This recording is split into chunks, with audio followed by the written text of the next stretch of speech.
Welcome to the 908 Show. I'm John Grossi, and our guest today is Rita Wilde, a Southern California radio legend and longtime Long Beach resident.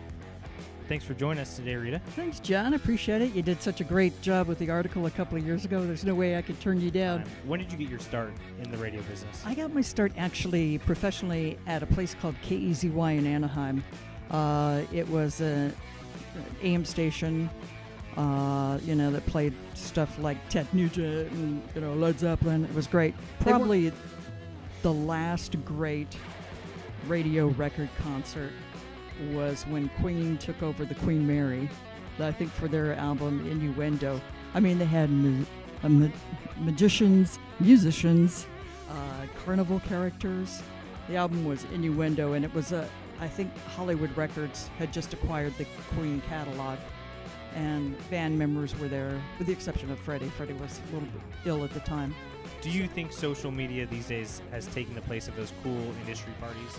A lot of it, what it's mostly taken the place of is the one-on-one communication. Like when listeners used to call up and request songs, or, when's my favorite band coming to town, or when you're going to play that song again.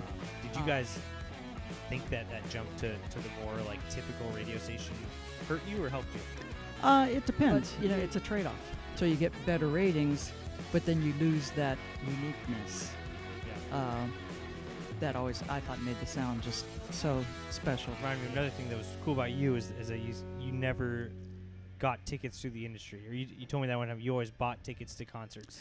I always tried to. When I was music director, I would get tickets because, it was like, well, we want you to play our record. But after a while, like in the 2000s when I was program director and stuff, it's like, I'll pay for my tickets because I don't want to feel like I owe anything. Yeah. Or if they were comped, then I would, buy some merchandise or something. Well, what's the obsession with 80s music now? It's like, which I like, but that's like if you turn the radio, you're in the 80s, it seems like these days. Yeah, exactly. Especially on the weekends. I think they do, or on Fridays, I know. Well, yeah, they do they're like, it's an 80s weekend, and I'm thinking, well, it's pretty much an 80s day every day. Every day, yeah. I don't want you to take this question the wrong way, but who's the craziest person you ever interviewed? The craziest person I ever interviewed.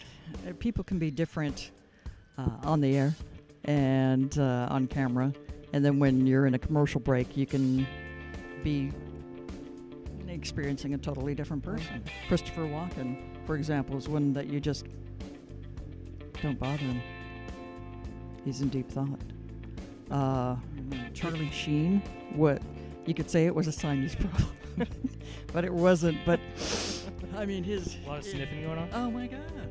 Who was someone that exceeded expectations, where you were like, I'll meet this person, and they were just like overly nice? I mean, hanging around like with Jim Ladd when he'd have like a lot of artists come in. Ooh, what a pretty doggy. Sorry.